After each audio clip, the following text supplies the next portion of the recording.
प्रिय भक्तों, आज मैं आप सभी के सामने जगत के पालनहार भगवान विष्णु जी का एक बहुत ही महत्वपूर्ण संदेश लेकर आई हूँ। यह संसार कर्म और संघर्षों से भरा हुआ है। हर कोई अपने जीवन में सुख, शांति और समृद्धि की कामना करता है, लेकिन अक्सर बाधाएं हमारे मार्ग को रोक देती हैं। इन सभी बाधाओं से मुक्ति पाने जीवन में हर प्रकार की सफलता और धन पाने का एक दिव्य मार्ग है। यह मार्ग है भगवान श्री विष्णु का पवित्र मंत्र। यह मंत्र अत्यंत शक्तिशाली है। जो भी भक्त इस मंत्र का 108 बार श्रद्धा और विश्वास के साथ जाप करता है, उसे श्री हरि के आशीर्वाद से हर तरह की बाधाओं से मुक्ति मिलती है और वह अपनी सभी इच्छाओं को प्राप्त करता है।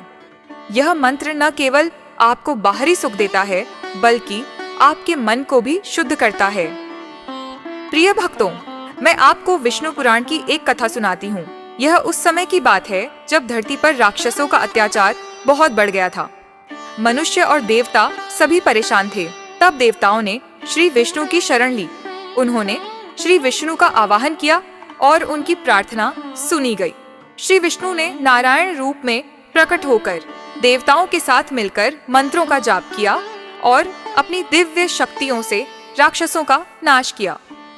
मंत्रों के जाप से ही उन्हें वह शक्ति मिली थी जिसने हर बाधा को समाप्त कर दिया था। यह मंत्र कोई साधारण मंत्र नहीं है। यह ब्रह्मांड की दिव्य शक्तियों से जुड़ा हुआ है।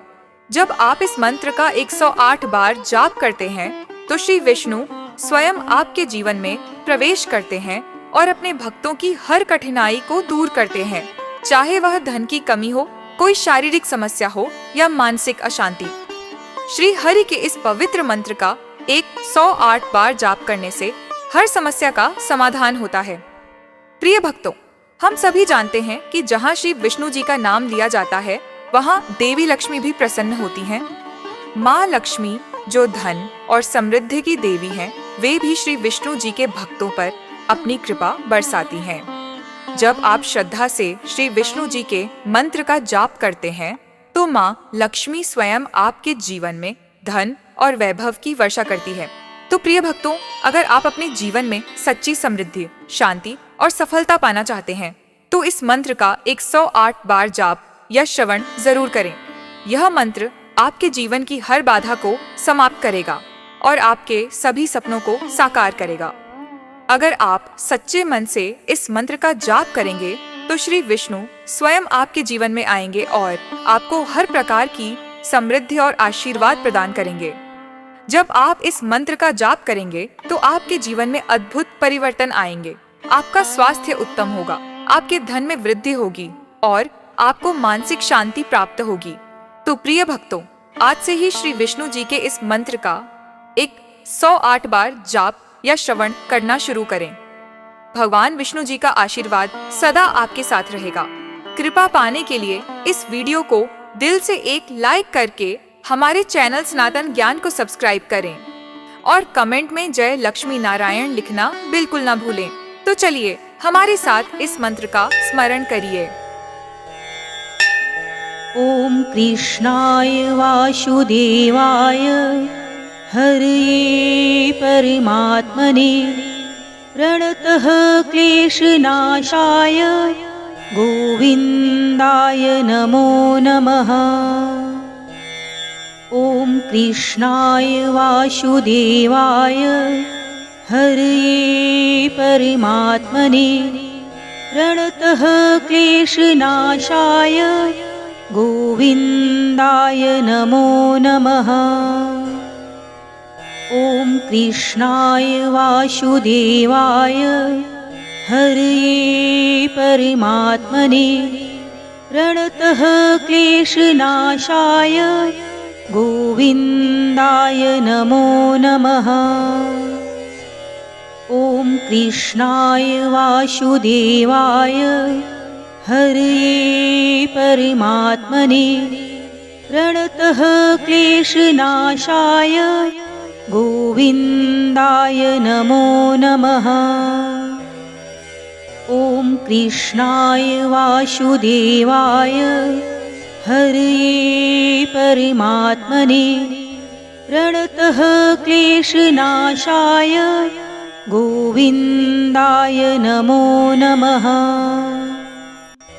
ॐ कृष्णाय वासुदेवाय हरये परमात्मने प्रणतः क्लेशनाशाय गोविन्दाय नमो नमः। ॐ कृष्णाय वासुदेवाय हरये परमात्मने प्रणतः क्लेशनाशाय गोविन्दाय नमो नमः। ॐ कृष्णाय वासुदेवाय हरये परमात्मने प्रणतः क्लेशनाशाय गोविन्दाय नमो नमः।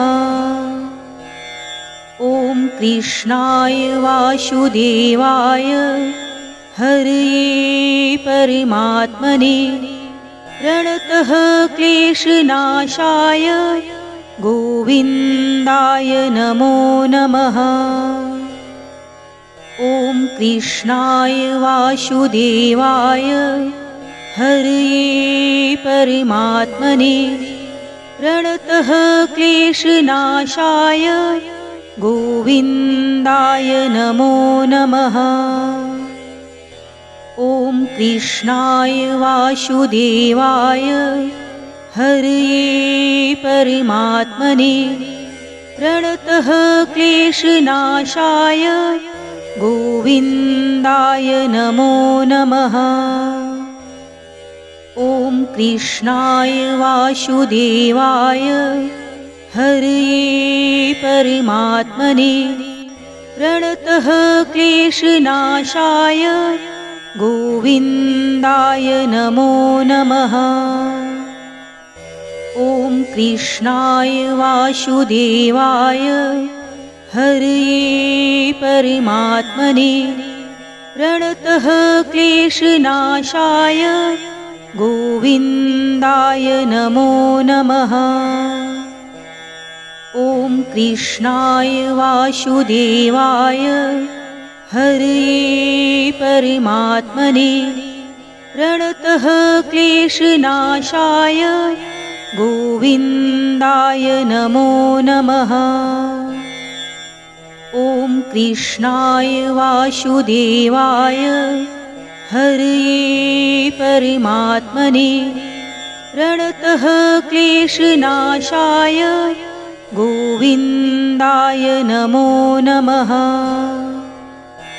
ॐ कृष्णाय वासुदेवाय हरये परमात्मने प्रणतः क्लेशनाशाय गोविन्दाय नमो नमः। ॐ कृष्णाय वासुदेवाय हरये परमात्मने प्रणतः क्लेशनाशाय गोविन्दाय नमो नमः।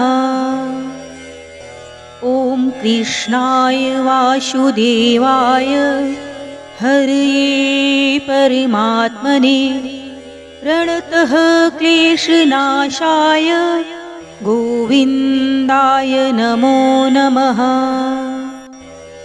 ॐ कृष्णाय वासुदेवाय हरये परमात्मने प्रणतः क्लेशनाशाय गोविन्दाय नमो नमः।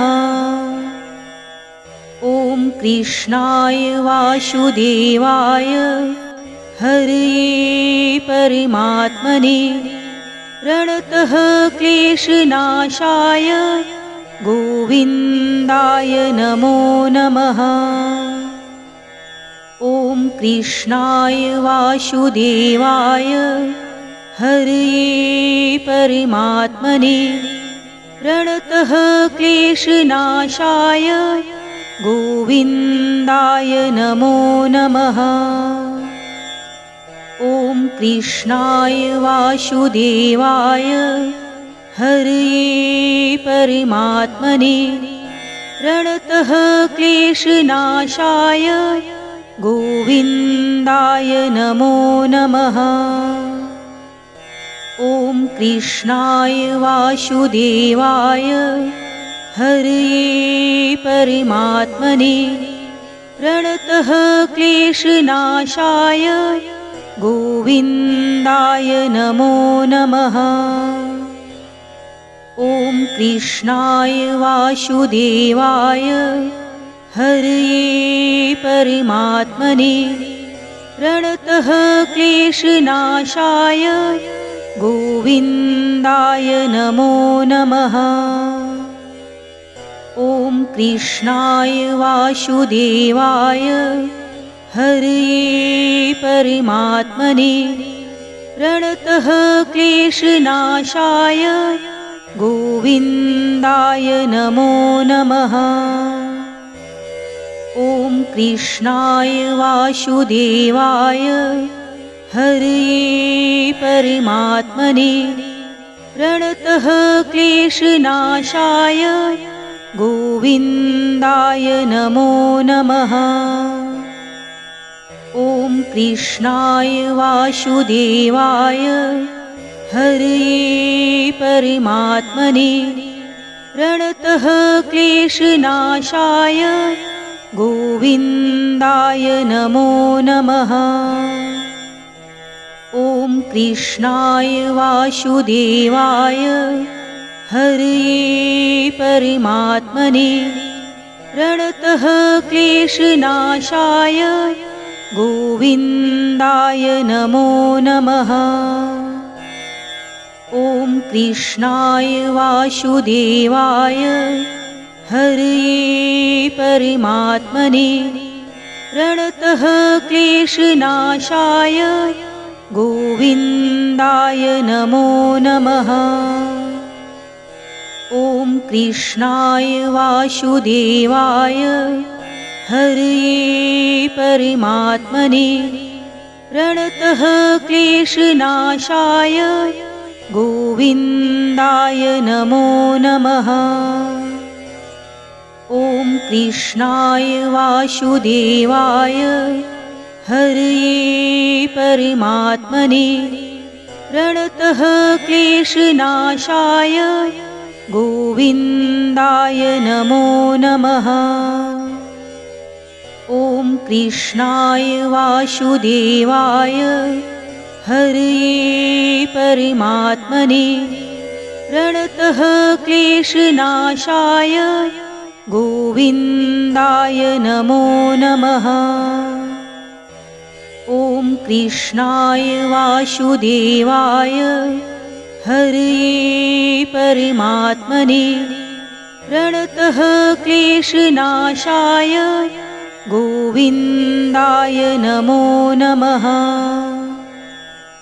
ॐ कृष्णाय वासुदेवाय हरये परमात्मने प्रणतः क्लेशनाशाय गोविन्दाय नमो नमः।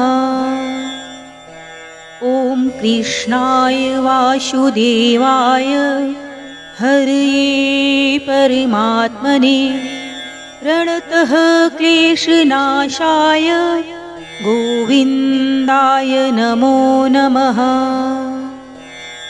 ॐ कृष्णाय वासुदेवाय हरये परमात्मने प्रणतः क्लेशनाशाय गोविन्दाय नमो नमः। ॐ कृष्णाय वासुदेवाय हरये परमात्मने प्रणतः क्लेशनाशाय गोविन्दाय नमो नमः। ॐ कृष्णाय वासुदेवाय हरये परमात्मने प्रणतः क्लेशनाशाय गोविन्दाय नमो नमः। ॐ कृष्णाय वासुदेवाय हरये परमात्मने प्रणतः क्लेशनाशाय गोविन्दाय नमो नमः।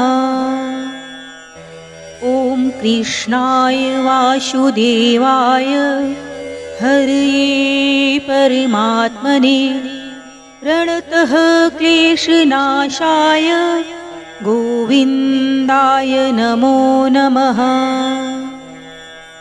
ॐ कृष्णाय वासुदेवाय हरये परमात्मने प्रणतः क्लेशनाशाय गोविन्दाय नमो नमः।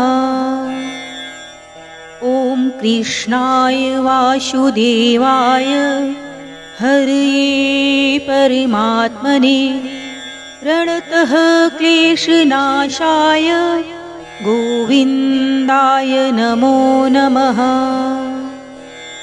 ॐ कृष्णाय वासुदेवाय हरये परमात्मने प्रणतः क्लेशनाशाय गोविन्दाय नमो नमः। ॐ कृष्णाय वासुदेवाय हरये परमात्मने प्रणतः क्लेशनाशाय गोविन्दाय नमो नमः।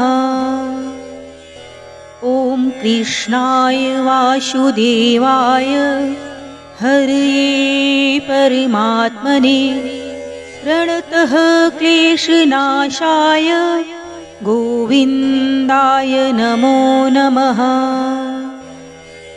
ॐ कृष्णाय वासुदेवाय हरये परमात्मने प्रणतः क्लेशनाशाय गोविन्दाय नमो नमः। ॐ कृष्णाय वासुदेवाय हरये परमात्मने प्रणतः क्लेशनाशाय गोविन्दाय नमो नमः। ॐ कृष्णाय वासुदेवाय हरये परमात्मने प्रणतः क्लेशनाशाय गोविन्दाय नमो नमः। ॐ कृष्णाय वासुदेवाय हरये परमात्मने प्रणतः क्लेशनाशाय गोविन्दाय नमो नमः। ॐ कृष्णाय वासुदेवाय हरये परमात्मने प्रणतः क्लेशनाशाय गोविन्दाय नमो नमः। ॐ कृष्णाय वासुदेवाय हरये परमात्मने प्रणतः क्लेशनाशाय गोविन्दाय नमो नमः।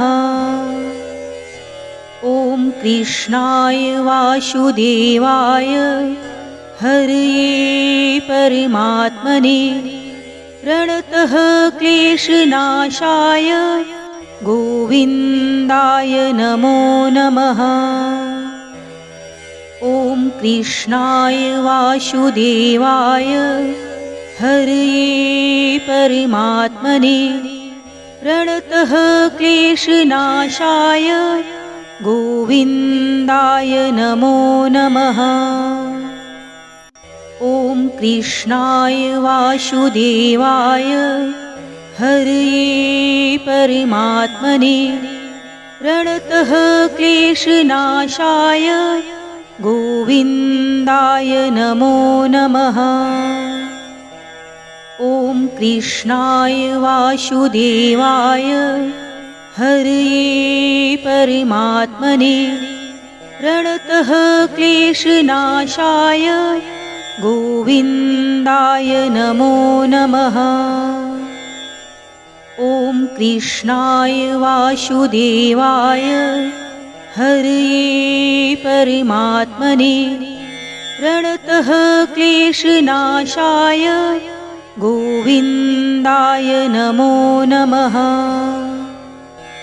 ॐ कृष्णाय वासुदेवाय हरये परमात्मने प्रणतः क्लेशनाशाय गोविन्दाय नमो नमः। ॐ कृष्णाय वासुदेवाय हरये परमात्मने प्रणतः क्लेशनाशाय गोविन्दाय नमो नमः। ॐ कृष्णाय वासुदेवाय हरये परमात्मने प्रणतः क्लेशनाशाय गोविन्दाय नमो नमः। ॐ कृष्णाय वासुदेवाय हरये परमात्मने प्रणतः क्लेशनाशाय गोविन्दाय नमो नमः। ॐ कृष्णाय वासुदेवाय हरये परमात्मने प्रणतः क्लेशनाशाय गोविन्दाय नमो नमः। ॐ कृष्णाय वासुदेवाय हरये परमात्मने प्रणतः क्लेशनाशाय गोविन्दाय नमो नमः। ॐ कृष्णाय वासुदेवाय हरये परमात्मने प्रणतः क्लेशनाशाय गोविन्दाय नमो नमः।